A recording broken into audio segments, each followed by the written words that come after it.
Ոչ Ռուսաստանի նախագահ Վլադիմիր Պուտինը, ոչ ԱՄՆ նախագահ Դոնալդ Թրամփը չեն ցանկանում հանդիպել ընդամենը հանդիպելու համար եւ զուր ժամանակ վատնել։ Արդյունավետության համար անհրաժեշտ է նախապատրաստություն, ասել է Կրեմլի խոսնակն ու հավելել, որպեսզի նրանց հանդիպումը արդյունավետ լինի, ինչպես որոշել են պետությունների ղեկավարները, Ռուսաստանի արտաքին գործերի նախարարի եւ ԱՄՆ պետքարտուղարի մակարդակով աշխատանքներ պետք է կատարվեն։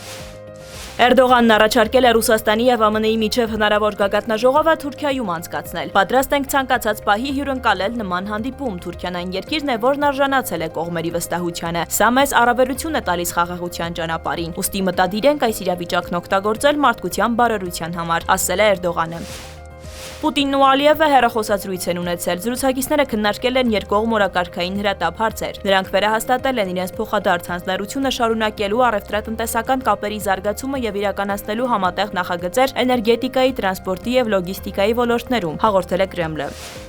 Հրադադարի համաձայնագրի շրջանակներում Գազայում տեղակայվելիք միջազգային անվտանգության ուժերը պետք է կազմված լինեն այն երկրներից, որոնց հետ Իսրայելը հարմարավետ կզգա իրեն։ Իսրայել կատարած այցի ժամանակ ասել է ԱՄՆ պետքարտուղարը այն բանից հետո, երբ Նեթանյահուն դեմ արտահայտվեց Թուրքիայի միջամտությանը։ Դեռ չենք ձևավորել այդ ուժը, շատ երկրներ առաջարկներ են արել, Ռուբիոն է տեղեկացրել։